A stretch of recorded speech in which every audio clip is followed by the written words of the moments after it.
Welcome back. President Biden is out of the race for the White House, and Vice President Kamala Harris appears to be in. Joining me now, presidential historian and author Talmage Boston. Good morning to you. Brandon, glad to be on. All right, so Vice President Kamala Harris quickly now pulling in these Democrat endorsements. Next month, though, she could be named the nominee. Choosing her vice president, that's the next big thing for her, because she'll need to appeal to swing states, moderate Democrats, and independents as well. Definitely. This race, like so many of our recent races, will be decided by the swing states. We all know where those are. Obviously, Arizona's a swing state. She might want to get Senator Kelly. She may want to get a governor from Michigan or Pennsylvania or Kentucky. So the people who had been mentioned as potential presidential candidates are now jockeying for position to be her vice president.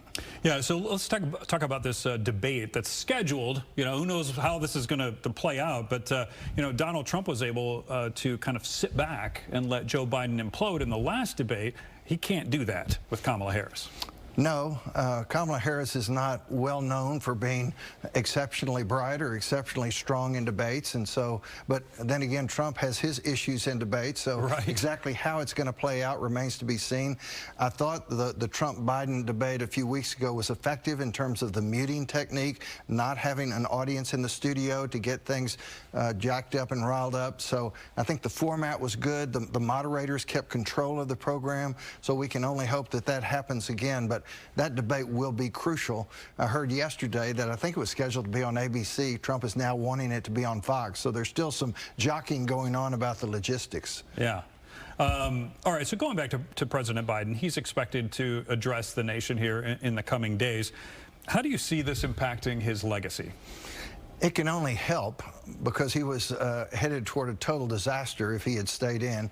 He clearly would have lost in November, perhaps by a landslide, when all the leaders of his parties, with a few exceptions, were saying, you've got to stop, you can't beat Trump. The main issue in the campaign is your mental acuity. We need the main issue to be Donald Trump or foreign policy or domestic policy, anything but a candidate's mental acuity. So with Kamala Harris, they've got somebody who's 59 years old, who's energetic, who is strong on forms, questionable on substance, but at least she's going to present a good image, as opposed to Joe Biden doddering down the stairs and walking and falling over and getting lost and those kind of things. So talk about the age factor here. We've got Trump, who is now the oldest in the mix, and so they won't be able to look at Democrats and say, well, Biden's too old. Well, that argument's out the window.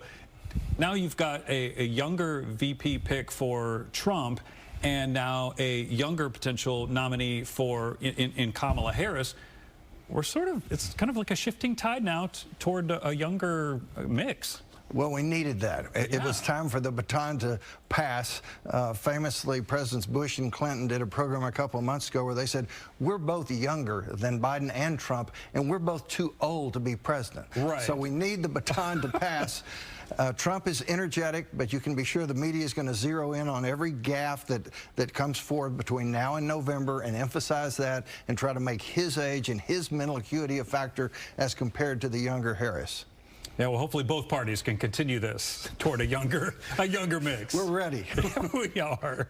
Talmage Boston, appreciate your time this morning. My Thank you so pleasure, Brandon. much.